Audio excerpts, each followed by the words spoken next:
আমি যদি বলি যে কোনো একটা এই ঘরটা হবে বা কোনো ব্রিজ হলো, কোনো কালভার্ট হলো, এরকম 8,10,000 অ্যাসেট ক্রিয়েট হয়েছে এই 7 বছরে। আগের 7 বছরে 6,67,332।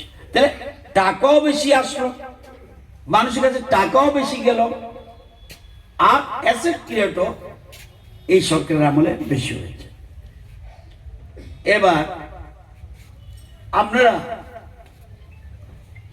আপনাদের যদি জিজ্ঞাসা করি, আপনারা প্রধান আছেন অনেকে এখানে, বা চেয়ারম্যান ভাইস চেয়ারম্যান আছেন, আমি যদি বলি আপনারা গত বছর কত টাকা মজুরি দিয়েছেন গ্রামের মানুষকে? পরিষ্কার থাকতে হবে। আপনারা না সেক্রেটারিরা করতে পারবেন, আপনারা করতে পারবেন কি? আমি প্রধান। মানুষের কাছে, রাজ্যের মানুষের 7 বছরে 5,332 কোটি তার অ্যাকাউন্টে ডাইরেক্ট ঢুকে গেছে। এটা ম্যাটেরিয়াল না, ডাইরেক্ট ঢুকে গেছে। তাহলে আমি যদি জানতাম যে দক্ষিণ তারানগরে এতজন মানুষের কাছে এত টাকা গেছে, কোথায় না গেলে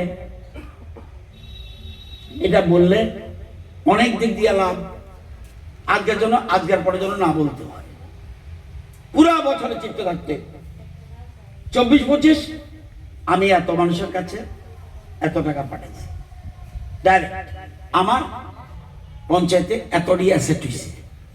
উল্লেখযোগ্য কালভার্ট এতটা, রাস্তা এতটা, এটি থাকতেই, দু একটা নাম থাকতে হইব, যাতে করতে পারে, কিচ্ছু করতে পারে।